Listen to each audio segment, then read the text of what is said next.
This podcast is part of the Big Heads Media Podcast Network. Go to bigheadsmedia.com for more great podcasts.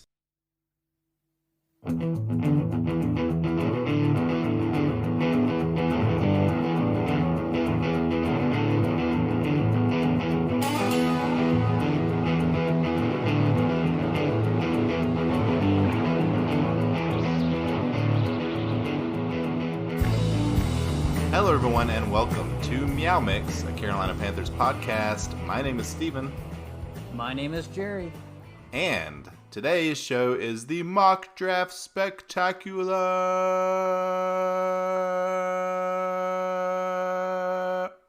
I could have kept going, but it got annoying. You're that excited for the draft? So much wanting that I'm so excited. Sort of semblance of sports? Yes! That's exactly. I'm super excited for the draft, and I'm very excited for this Michael Jordan documentary that's going to be on ESPN starting Sunday. Like, I just need something new, sports-wise, to watch. Oh, okay. I want it so bad. You don't want to watch, like, NASCAR drivers pretending to drive on, like, PlayStation? Jerry, I'm going to tell you something. I've been watching it. I've watched every single iRacing race that has been on TV, and some haven't.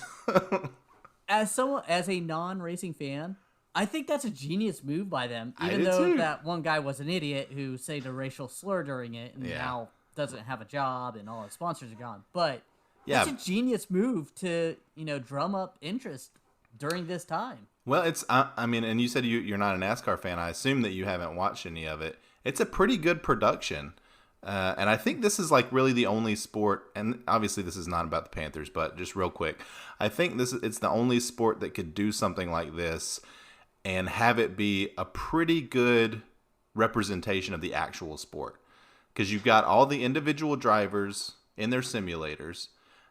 It looks really good. I mean, racing games are the best looking games that you can play, right? They're the most realistic looking. You can go to every track. You can have spotters. You can do all the same stuff that you do in a real car, and it looks really good. So I enjoy it. Obviously, this is not a NASCAR podcast, but it's cool and it's sports, and I'm excited about it. But I'm even more excited about the NFL draft. We're going to a little later on in this podcast go through like a 5-round mock, loose mock, I would say, because we're going to kind of talk about some other guys as well. We each picked a guy per round that we like, that we think is going to be there during the round, and we each also did one trade at some point during the mock. So we haven't seen each other's yet. I'm excited to see what Jerry picked. I think my draft is going to be the winner, but we'll see. We'll see. The winner. Yeah. This is a competition. How are we gonna decide on a winner, sir? I think we'll know. I think okay. We'll know. I'm just kidding. But I will say if the draft went the way that I wanted it to, I think I'd be pretty happy with it. I'm sure you would as well. Well, me too. Yeah. But first, we're going to start out talking about the Panthers news, and there is some massive Panthers news. Yes, very, very massive. Christian McCaffery signed a 4-year, $64 million extension this week. That's a lot of money.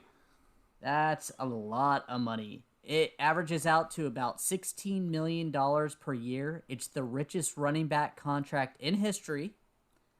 Per year. Per year. Yeah. Now, they haven't really released any of the guaranteed money of it or anything else, so I'll be interested to see how that pans out, if there's any voidable years or any of that type of loose money. But I like it. It's not super long for a running back, which everyone knows once a running back hits 30, it's very questionable. I know Ezekiel Elliott had a 6-year deal, so I'm glad we're not going that far. And McCaffrey's still only 23. You could have let him play out this, do the 5th-year option, and then franchise him. But Christian McCaffrey's the franchise now. He's the face of the franchise. You don't want him holding out. You don't want him throwing a temper tantrum. I don't think he would. He's not that type of guy, it seems like. But you want to keep him happy, and I think this is a brilliant way to do it. Gets rid of all that trade talk that was kind of happening. I like doing it and moving on. Hopefully, I'm hoping that there are some wiggle room towards the last end of the contract that you can kind of get out of it in the last 2 years if something happens, like a Todd Gurley or something. But he's a receiver too, so. Yeah. And I think that's a big point there. I mean, he's only 23 years old right now. So he's still extremely young. He still fits what I perceive to be the Panthers' plan of going young and building from the draft. Now, why would you go away from this guy who has proven to be a superstar, especially when you just lost your franchise superstar in Cam Newton, your other franchise superstar in Luke Kuechly? Like, fans need somebody to rally around. And Christian McCaffery, by all accounts, is an excellent person. He's not a risk to get in trouble. He's not a risk to damage your reputation as a franchise. In fact, he's probably the model franchise player. Yeah. So it's a lot of money to give a running back, but just like you just said, he's not just a running back. I mean, he's just as much a receiver as he is a running back. I mean, he's catching 100 balls a year. I don't know how you don't consider even more than that. I mean, he's amazing. I mean, think about this. Sammy Watkins is making $16 million a year as a receiver, and I don't think he's getting near the production that Christian McCaffrey is getting just receiving the ball. Yeah, who would you rather have? It's a no-brainer. It's a no-brainer. So it keeps Christian McCaffrey in Carolina until the 2026 season. I mean, it's an extension, so it starts in 2021 in terms of the contract. Now, of course, the signing bonus, whatever that turns out to be, he'll get most of that. I think it'll probably be a pretty big signing bonus. I'd imagine like $35 million. Yeah. I think it'll be pretty big. Yeah, I think it'll be 35, 40 guaranteed overall. Which I think means that there probably will be an out. I would imagine after like the 2023 season. I think that's probably where you get your out, where your dead cap is like $5 million or something. Super small. Are you talking about after 2023 or after the 2023 season? That's what I see us doing, or the Panthers doing as well. I think that would work in both favors, because I could also see it where he may try to get an extension at that point too. Yeah. And honestly, if he's still playing well, I don't know if you give him an extension where he's making more than $16 million a year, but you could restructure that deal in a way that gives him some longevity and helps the Panthers out and keeps him on the team. Because I think he's going to have a sort of two-tiered career. I think he's going to be, mainly running back, excellent at running the ball between the tackles for the next 2 or 3 years. And then I think they could sort of transition him to like a slot receiver who still runs the ball maybe 10 times a game, but he's involved more in the passing game than he is in the running game. And I think that's a way to sort of keep the wear and tear off of him, because receivers can play well into their mid-30s, whereas running backs, when they hit 30, sometimes 29, I mean, they're done. And receivers are getting paid, like I said earlier. Yeah. Even slot guys. I mean, look at Julian Edelman and Wes Welker of older years. I mean, granted, he didn't get paid that much, but yeah. Did you name white guys on purpose, or? No, I was just thinking of the better slot receiver guys, to be honest with you, and they just happen to always come out of New England and are white. Right. Yeah, I mean, this is and typically transition from another position, quarterback usually. Yeah, that's true. So yeah, I mean, long story short, I'm excited about this deal. I don't think it's too much money because I think he's earned that money. And again, he's only 23. Worst case scenario, if he starts going bad at 28 years old, that's 2024. And we've gotten a massive amount of production out of him, and again, he can transition to a wide receiver. So I love it. And I think, we were talking, you and I, offline about Spot Track. And Spot Track is a cool website where they show all the contracts and everything of individual players and teams' salary caps and things like that. They have his value at $18 million a year. And they had his contract market value at a 6-year, $108 million deal. So, and obviously that's number one in the league in terms of running backs. So they had him extremely well valued for the last couple of years, obviously on that rookie contract. But even with this, I think he's a great value. Yeah, at $16 million a year. He is. I think it's a great value. I think the contract fits the Panthers very well. Like I said, 4-year extension for a 23-year-old guy. Money-wise, it's very high paid for a running back, but again, we've already discussed it. Mm-hmm. He's more than a running back. He is the face of this franchise, and I love the move. I am very happy with the move.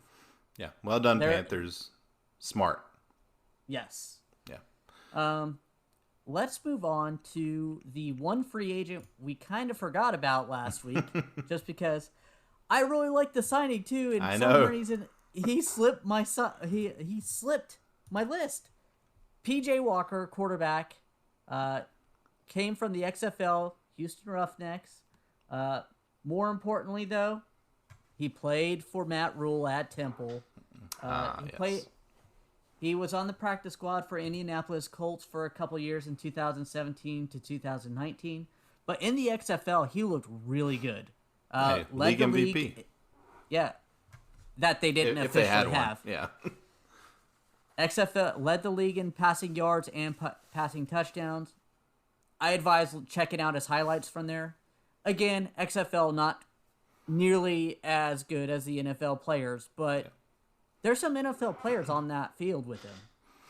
I like the signing. He's only 25 years old. He knows Matt Rule. Matt Rule knows him. He's not going to compete with Teddy Bridgewater, but I think he will compete with Will Grier for that backup job. Yeah, I agree. And I hate that we didn't mention him when we were going through all of our unrestricted free agent signings.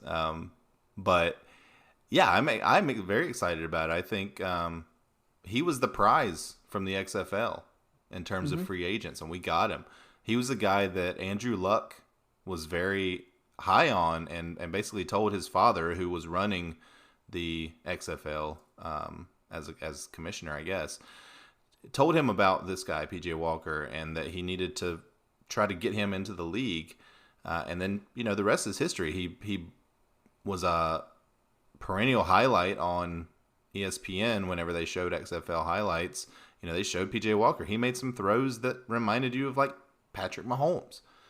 Some of these sidearm throws, like how did he get it there? So I agree with you. He's obviously not going to push Teddy for the starting job, but I think he's a very good complement to Teddy for a backup.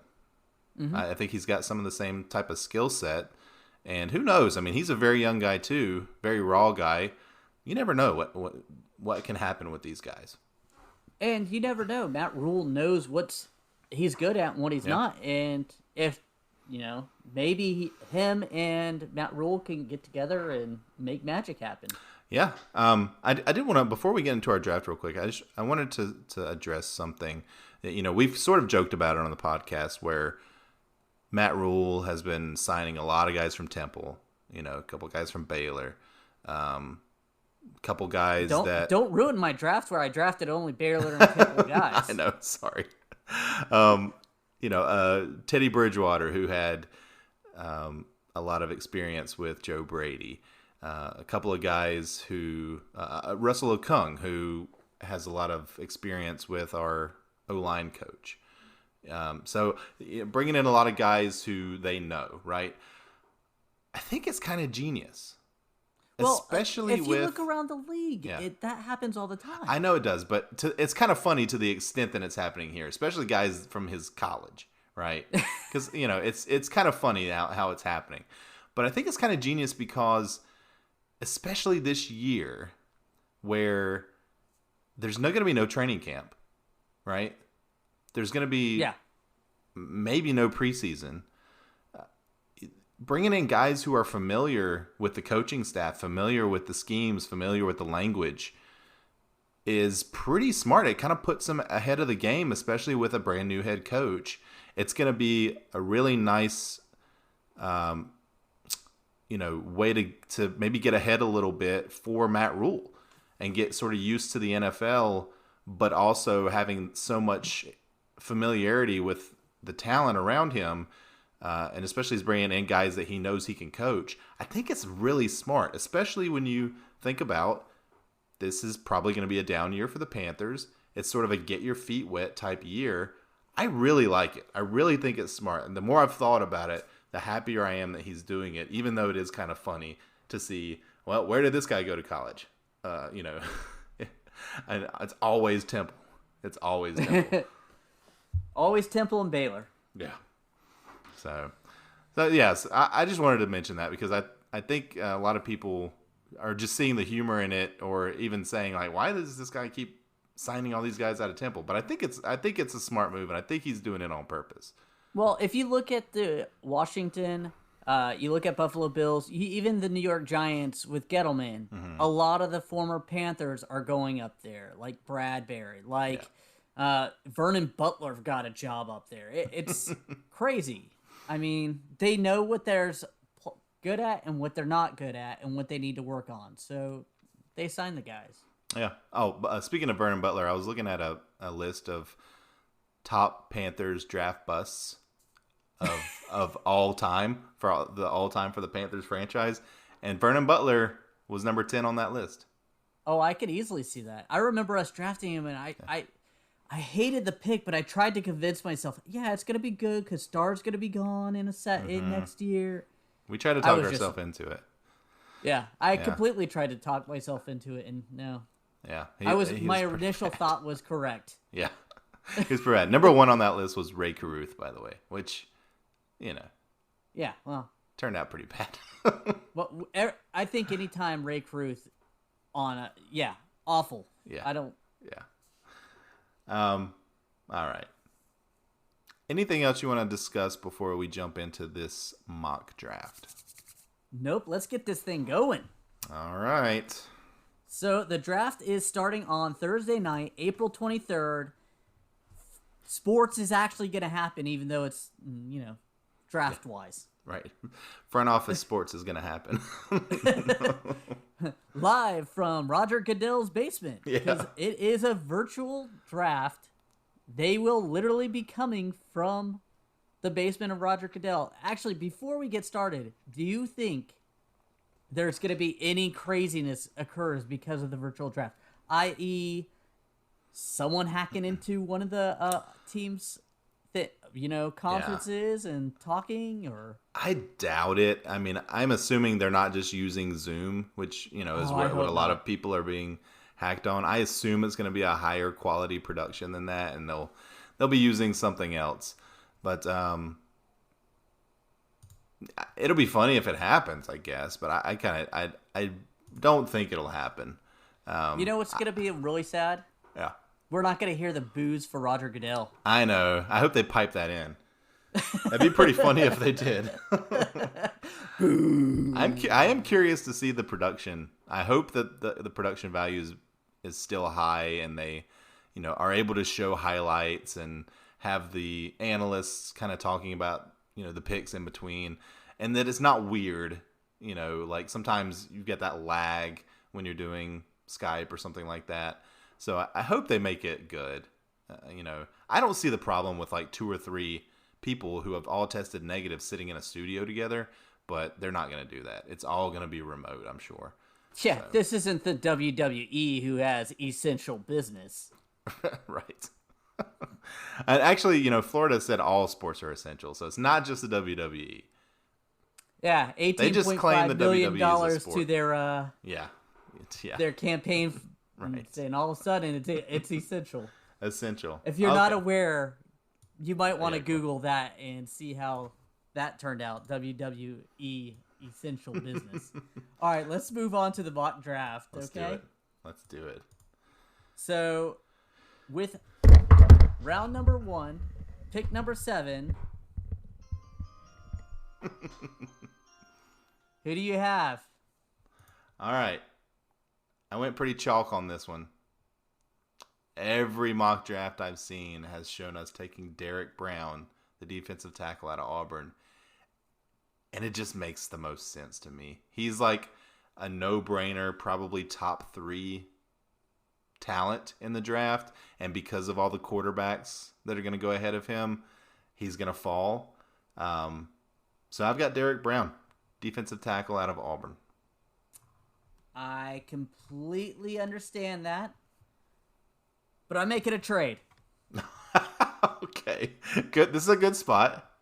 This is a good spot, and the Panthers will trade away the number 7th pick to the New York Jets, who are 11th overall, for the Jets' 3rd-round pick in this draft, as well as the 11th pick in this draft.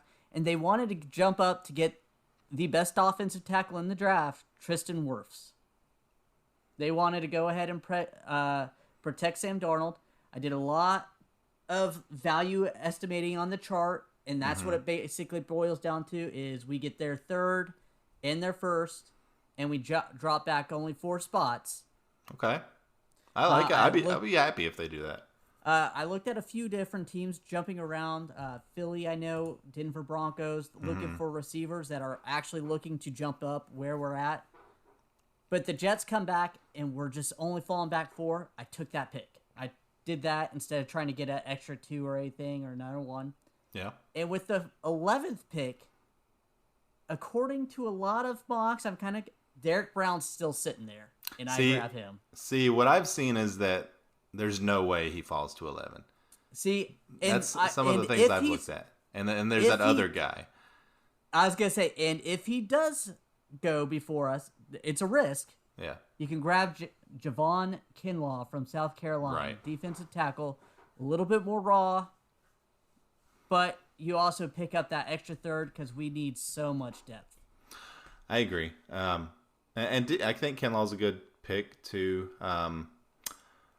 If we stay at 7, I also like that Jeff Okudah corner. If Okudah is there, there's no question in my mind. They need to virtually run the card up and get him. I think he's the Patrick Peterson, the Darrelle Revis. He's that stud cornerback that can really help out Dante Jackson being horrible on the other side. I agree. I mean, he's obviously the best corner in the draft. And I also have Isaiah Simmons here if he falls. I don't think he will. He would probably be my pick of all 3. If all 3 are available, I think I'd love to have Isaiah Simmons the most. I like Simmons, but I feel defensive tackle and cornerback are just way more important on this roster with the signing of Whitehead. Tahir. Yeah, well, he's only here for a year. So he's only here for a year, you're right. Tahir for a year. But right now we only have KK Short, and we only have Luke. There's a lot of Luke and Dante Jackson. Holes. So there's a lot of holes on this roster. There's a lot of holes on this roster. Okay, yeah. So we both have Derek Brown. Obviously, your scenario would be preferable if he still is available there. I have a feeling that if he drops to like 8 or 9, someone's going to trade up to get him. And maybe we trade back to 11, and then we trade back up to like 9 or something, and we give up, I don't know, like a 4th or 5th or something like that. I mean, we have 2 5s, so right, we do, and put a pin in that. Okay, I will put a pin in that for future reference. All right. Do you have any more first round picks? I do not have any more first round picks. I don't either. I don't have us trading back up into the first round. So, pick number 2. You're on the clock. The pick is in. The pick is in. I went Jalen Johnson, cornerback out of Utah. He's 6 foot, 193 pounds. Just a really good cornerback. Not the fastest guy, but overall just a solid guy. Good fundamentals. Just a good cornerback, and we need a guy out there. We do. And I looked at him. I went cornerback as well. Mm-hmm. I went Trayvon Diggs out of Alabama, who was having a really, really good season until a foot injury. I think that foot injury might cost him a first-round pick because I think he would have been a first-round pick.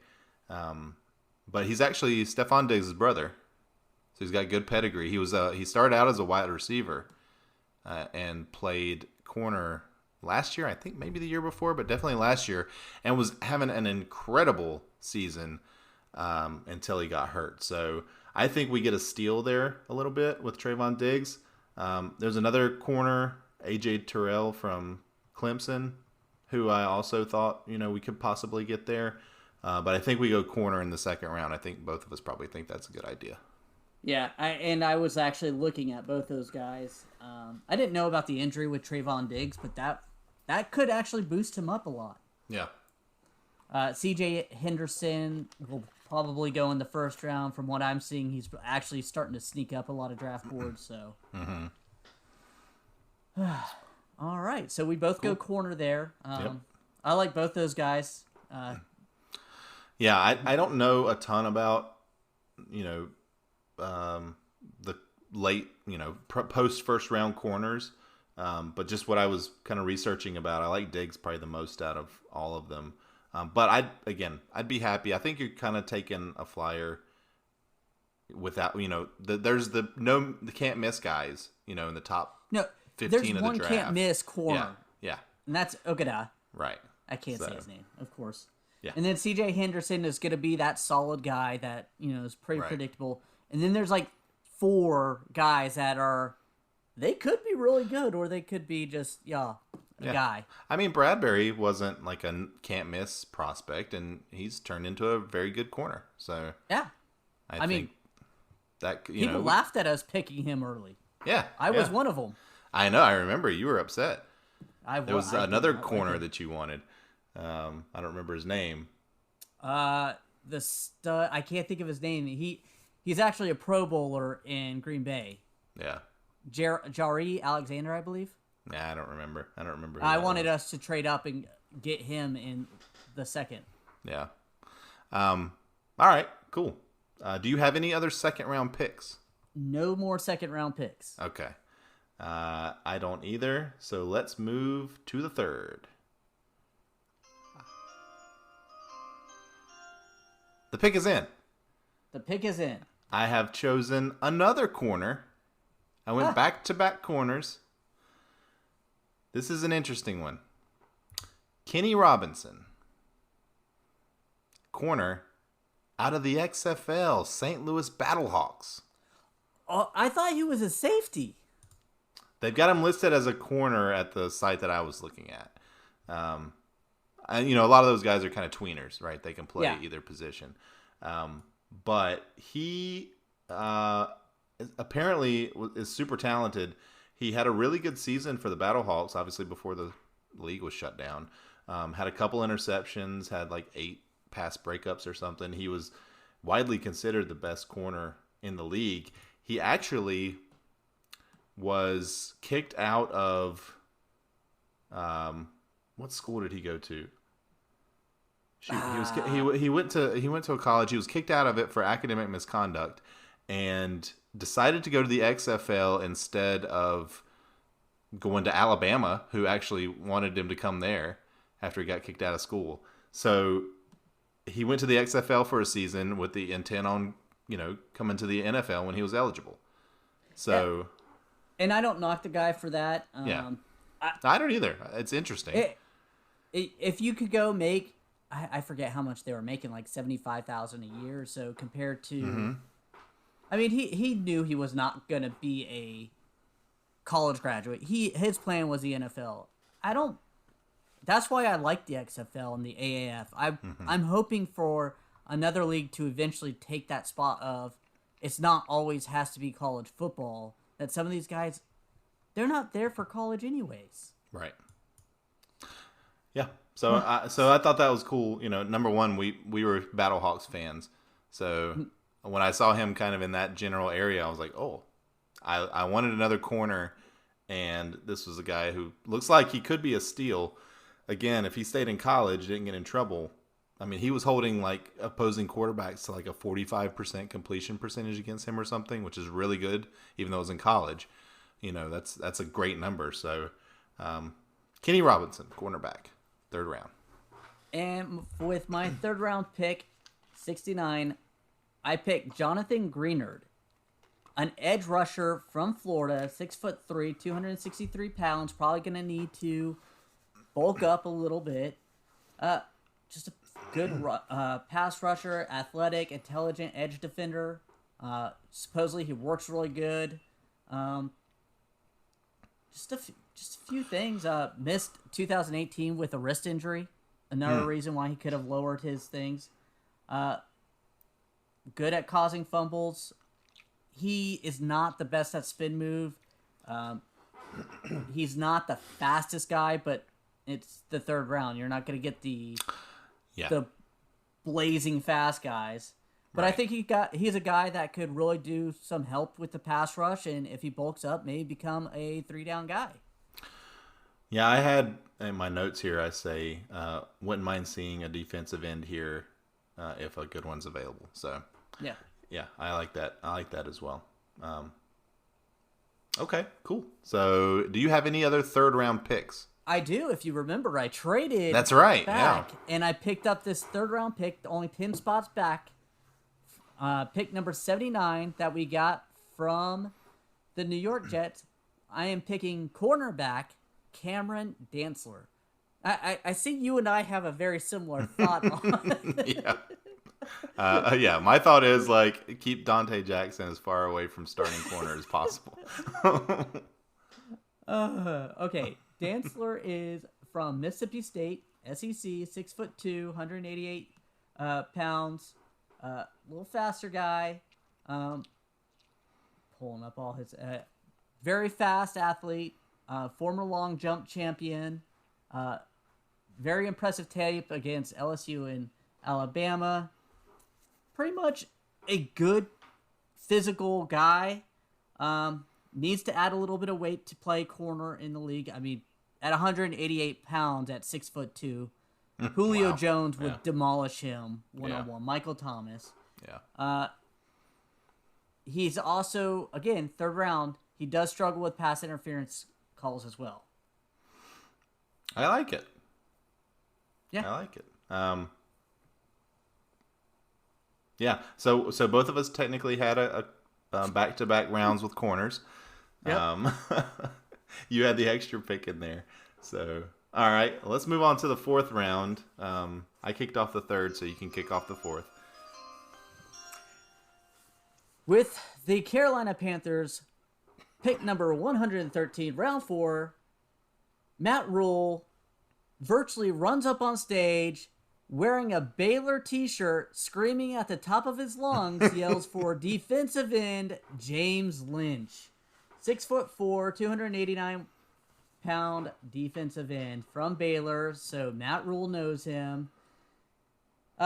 Thick, burly guy, not the biggest or fastest guy, but he's going to be one of those good, hard workers. Flashes at times against the pass, or flashes against the pass. Takes the right angles on tackles. He may not be the stud defensive end that we all want, but he may be that solid guy, especially against the run. And he went to Baylor, which is maybe the most important thing. That's exactly why I picked him. I like that pick. You've gone all defense up to this point. What? Me? Yeah, which I started out all defense. I have now moved into the offensive portion of my draft. I think our offense is honestly decent. There's a couple things I think we could work on, but we have so many holes on defense that we do. Can. Which is why, I spent my first 3 picks on defense. I 100% agree, and I consider doing a complete defensive draft. But I like offense. I want to have a little fun. We've talked about the fact that I think we need a big wide receiver. Mm-hmm. And I'm taking one with our 4th pick here, Michael Pittman Jr. out of USC. He's 6'4". He's got great hands. And I know he's a USC receiver, and we don't have the greatest history with USC receivers, in Carolina, Dwayne Jarrett. But he I think he's a perfect red zone target. And that's what I wanted. Just a big, tall guy with great hands who we can throw touchdowns to. He had 100+ catches this year in college, like 1,200 yards or something, with kind of a crappy quarterback. He's not extremely fast, and they say that his route running needs to improve, which is why he's falling to the 4th round with 1,200 yards at USC. But I think he's going to be really good, and I think he could be a steal. So Michael Pittman Jr. All right. Now we're moving on to round 5. Wait a second. Wait a second. Oh, my bad. We have a trade. We have a trade. The Carolina Panthers have traded up in the draft. Oh. There's a guy in the 4th round they really want. We have traded our 4th and 6th round picks to Oakland to move up to. You mean 5th and 6th round pick? No, 4th. I'm sorry. Yep, our 5th and 6th round picks. My bad. One of our 5th round picks, the non-Washington pick, and our 6th round pick to move up to the middle of the 4th round to take tight end Thaddeus Moss, son of Randy Moss, LSU tight end. This is a flyer. This is a potential bust / could be a home run. He's not fast. That's always the way to start a conversation about a tight end. He's not fast. He doesn't run great routes. And we traded up for this guy. I know. He's got excellent hands, and he's an excellent blocker. And the excellent blocker thing is what sold me on him, because we could always use that extra blocker with the way this offensive line is shaping up. So also I thought it would be good to give Ian Thomas some competition, because I don't think he has really any competition, legit competition for starting tight end. So, Thaddeus Moss he's a name, and I'm putting that in quotation marks because his dad is a name. But it gives Panthers fans something to cheer about on draft night, and it's a position of need. I mean, he's a guy who could come in and with some work could turn into a really good player. Plus, you've got the Joe Brady connection. Okay. Yeah, I like it. I like your ideas. I'm not sold on Thaddeus Moss, but I know. And he's a guy that I have sort of looked at side-eyed because I think he gets too much credit for his name. But in the 4th round, I don't mind taking a reach on a guy like that. So now we're moving into the 5th round, and I still have my Washington pick. Okay, that's fine. But I get to start out here because you kicked off the 4th round. Okay, go ahead. Because I want to steal your thunder, because I have a feeling that we might have the same guy here. Okay. Linebacker. Do you have a linebacker? I do not have a linebacker. Okay, good. Okay. So it's not the same guy. All right, linebacker out of Michigan State, Joe Bachie, or Backy. He is another guy who did not finish his final season in college. This one just want those injury-prone guys, don't you? No, this one he was kicked out for using performance-enhancing drugs. So, but he was a team captain his sophomore and junior years. He has really good instincts. He's a good tackler. He has great range, and I think he's going to fall to the 5th because of that perceived character flaw. Also, I think if Luke Kuechly does become a coach for the Panthers, that they could actually really work well together. So this is another guy. I mean, we're in the 5th round now, so I'm just taking flyers on guys. Yeah. I think these guys are not going to step in and start day one. Probably not. They have issues. Yeah, right. So Joe Bachie, I think it's Bachie. It could be Backy, out of Michigan State. And now you, I believe, have 2 fifth-round I have picks. 2. And I was excited to tell you this one because I think you weren't prepared for it. But with our Washington pick number 148, the Carolina Panthers select Devin Asisi, tight end out of UCLA. Oh, look at you. I agree. There needs to be competition. I like Ian Thomas, but I think in the 5th round, picking a guy that has a lot of potential like Asisi would be great. His career average is 15.2 yards per catch. He has great hands. Nice little safety blanket. Blocking technique needs work. Most of these guys, that's what it is. They're not the greatest blockers. But to be honest with you, I don't think Joe Brady's offense is going to be using the tight end as a blocker that often. Well, that's possibly true. I don't think Joe Brady's ever had a running back like Christian McCaffery, though. So if he's a good run blocker, I mean, I don't know the difference. I mean, there's obviously a difference between a run blocker and a pass blocker, but usually if you got those 2 tight end sets you can run out of, having a good blocker is not a bad thing. No, it's not a bad thing, but I don't know if we're actually going to do it. He only runs a 4.7, so he's not the fastest tight end, but he's not slow either. 4.7's a decent one when you're going to have a linebacker on you most times. It's pretty slow. We both picked slow tight ends with our last picks. Well, I have one more, sir. Okay, go ahead. And with my other 5th round pick, the Panthers, I have picking Kayvon Wallace, safety out of Clemson. Little bit smaller, 5'11" guy. 206 pounds, can lay some lumber. Ran a 4.53, so he's pretty fast. He's more like the Eric Reed type of safety. He's not going to be out in coverage that often, but he can really get down in the box and basically play that linebacker or safety type of role. Some people say he could have been a linebacker, but he's just a little too small for it. Lacks man coverage, but great tackler. And I think he would be beneficial here.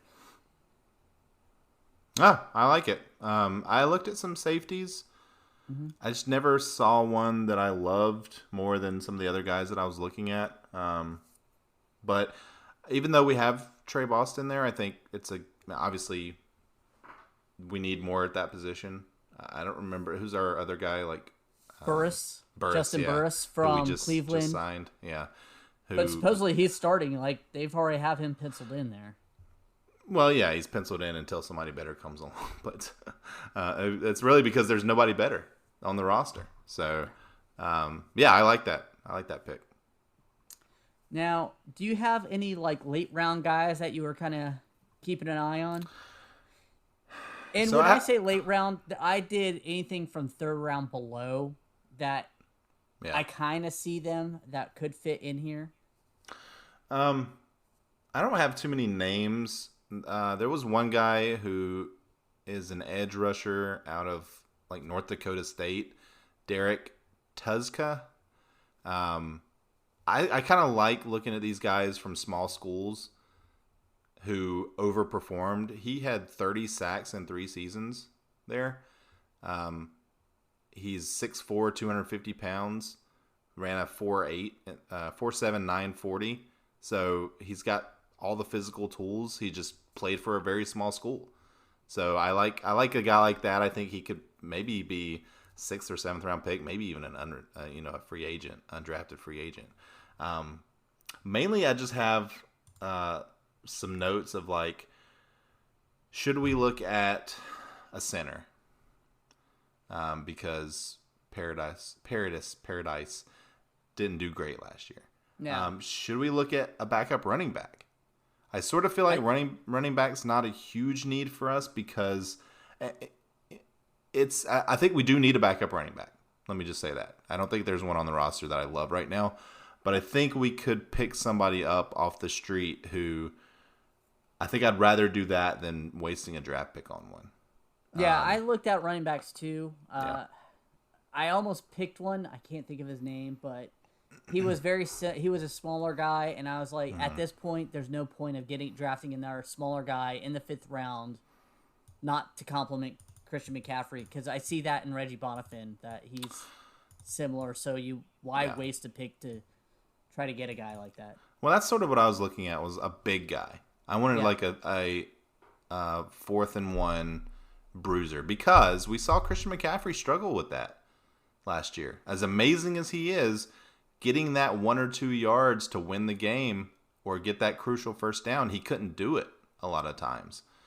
So I think it is kind of important either to upgrade our blocking or to get, a big Mike Tolbert type guy who can come in there and just bowl his way through for 3 yards. But I didn't see anybody like that in the draft that I loved, so I didn't take one. Okay. Now, here is my list of guys to kind of keep an eye on after the 3rd round or during the 3rd round. Could be really great picks. First one I have is A.J. Green. Not that A.J. Green. Cornerback out of Oklahoma State. Yeah. He's 6'1", 200 pounds. If he ran faster than a 4.6, he would probably be a 1st or 2nd round talent. He played really good, but the problem is 4.6 in this league, people are scared of man coverage because you're going to need a safety deep against him. So if the Panthers continue to play more of a zone scheme, he may be a great late round pick for them. Wasn't he? Is he like mocked as a 3rd rounder? Yeah, mocked. I looked at him in the 3rd round, as one of the guys that I looked at there. So yeah, I love that. Another one, linebacker out of Wyoming, Logan Wilson. I really like this guy. He's a sure tackler, quick on diagnosing plays. He does struggle man-to-man coverages and zone coverages, but again, late round pick, that's where you kind of get this guy. I personally would love to get this guy. I don't know where to pick him, especially if Luke Kuechly comes a coach. I think this is the type of guy that could greatly get his, expertise on the subject and just become a great linebacker for us. Moving on. Cornerback. You'll still see my quarterback. Yeah. Cornerback Reggie Robinson II from Tulsa. Good size, 6'1", 205, good speed, but struggles with change of directions. His 3-cone drill wasn't the fastest. It showed up on film. So, again, late round pick. Take a flyer, see if he can work on that, get him better. Jonah Jackson, offensive guard, Ohio State. Good fundamentals and fast hands. He's not very powerful. He's a great pass blocking guard, but he needs to get more power to become more of a run blocker in the league. Defensive tackle from Arkansas, McTelvin Agim. This is kind of interesting with him. He's converted from a defensive end to a defensive tackle. He reminds me more of a, not KK Short, but that type of defensive tackle. He's not going to eat up the run blockers and anything else, but I think he can split the defenders and get to the quarterback quite often, and especially to spell KK Short. If we do get a Derek Brown in the 1st round, he would be some great depth late. Yeah, I like that too. Did you have anybody else? Any and all Baylor and Temple guys. Right. I think it's interesting that outside of, correct me if I'm wrong, but outside of one of your late round flyers, neither one of us picked an offensive line guy. No. And yeah, go ahead. I wanted to. I just kept seeing more and more needs on the defensive side. I know. That's kind of where my thinking was too. I was thinking, and I never think like defense first because I love offense. But I went defense first pretty much the first 3 rounds of this draft for sure. Neither one of us went quarterback.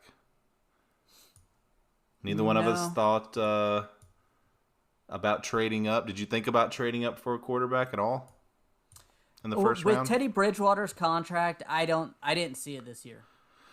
Yeah. I think they're set on seeing what he has before they make a move to move up. I think P.J. Walker and Will Grier will be the 2nd and 3rd quarterbacks on this team.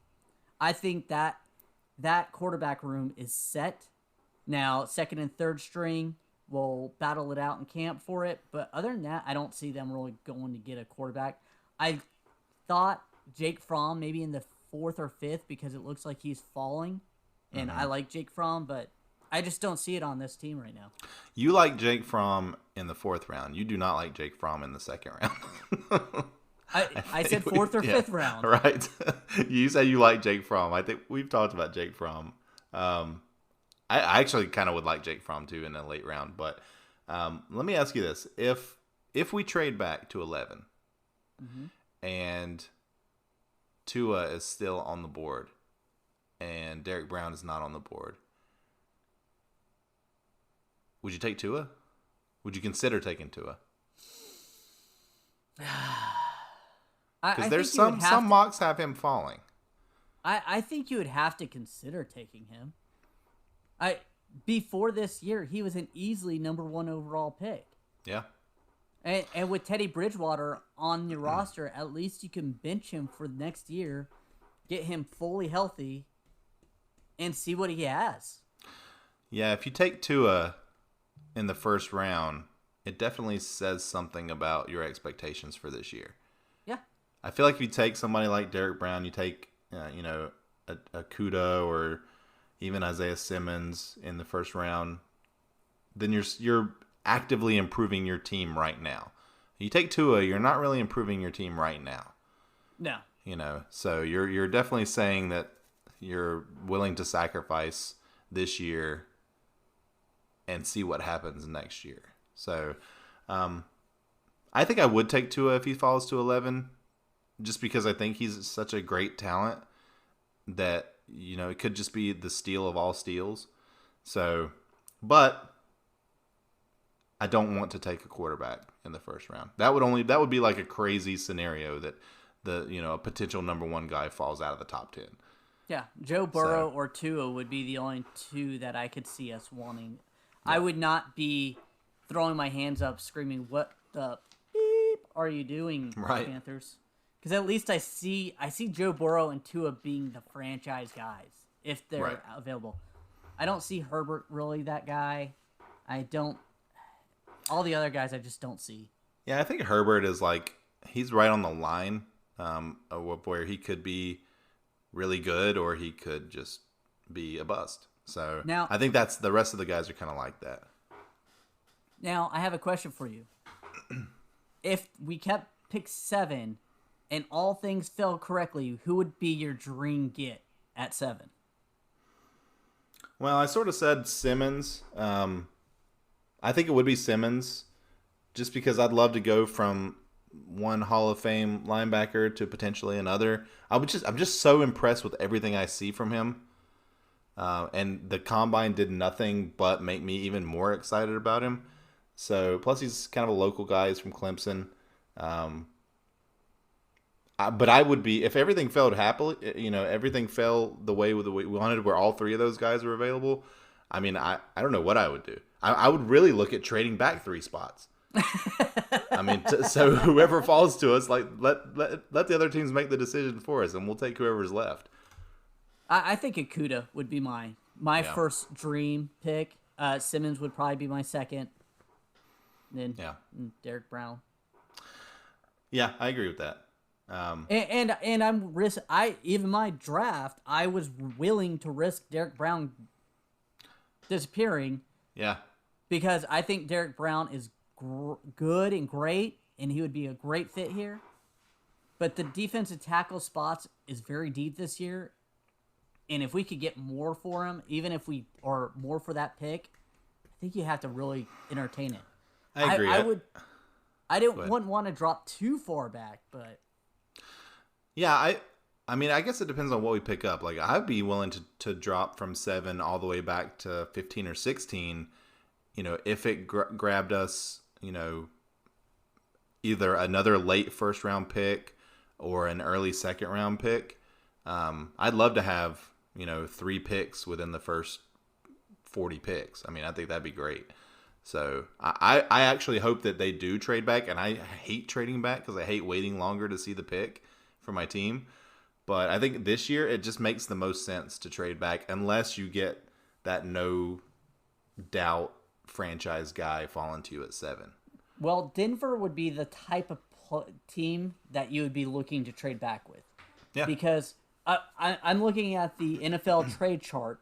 That's what I use to do my trade, just to make sure. Denver is 15th. They're looking for a receiver, and they probably will want to jump like San Francisco and Las Vegas for a receiver. So you would drop back.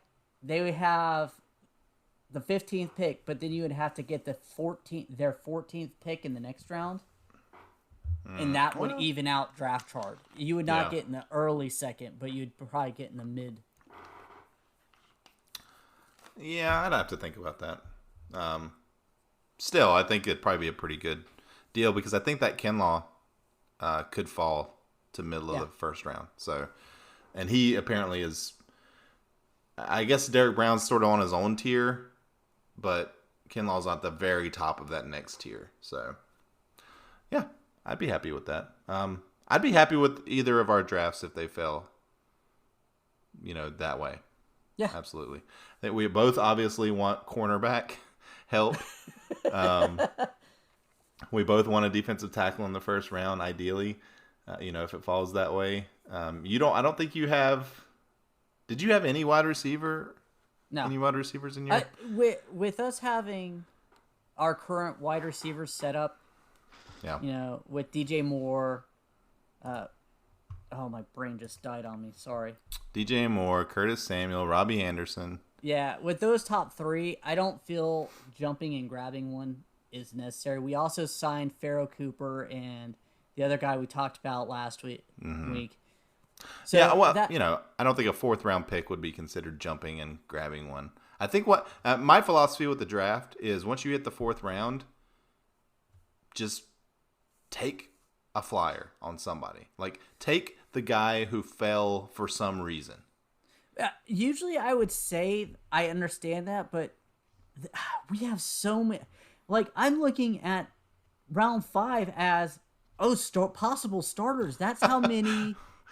That's how many spots are still open.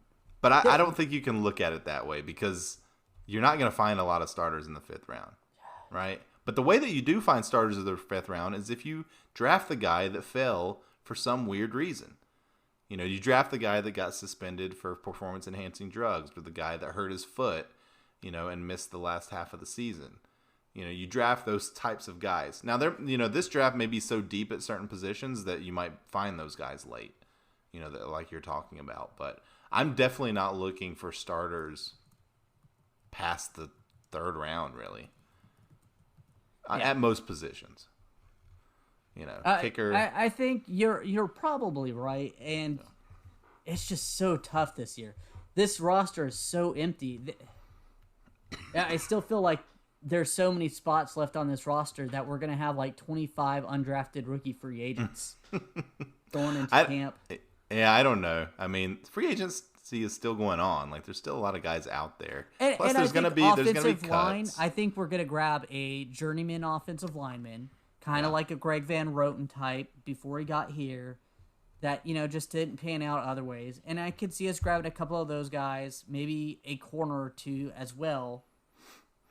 Yeah, well, this is a work in progress. They've torn the roster down and now they're, slowly building it up and they're going to have to use some temporary parts for the first couple of years here. So I think nobody is expecting us to compete for a Super Bowl this year.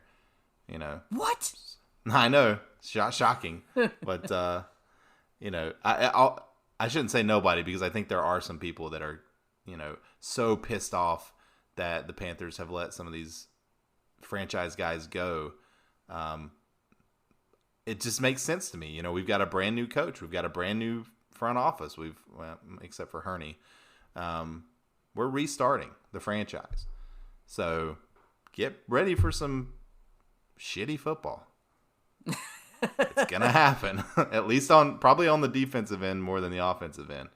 But yeah, I expect a lot of high scoring games where we lose like 35-24, right, 42-30.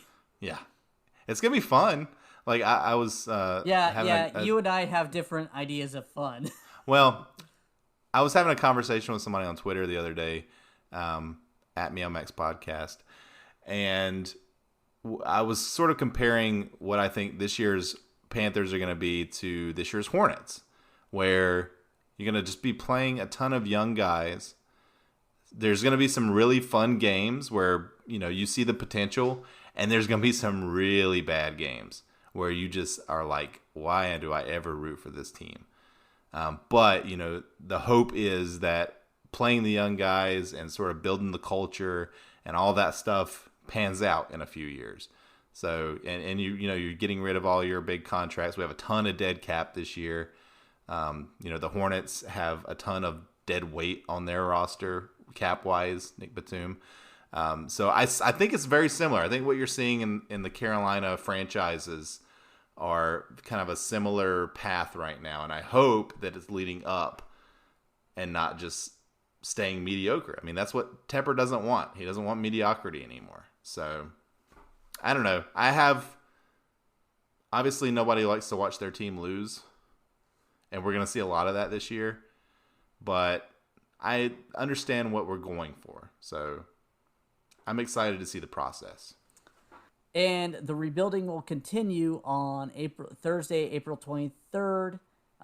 We will be coming to you probably on the 24th to go over our first round pick, and then every other day or so to kind of really recap what the Panthers have done on the draft. That's it. Yeah, nice.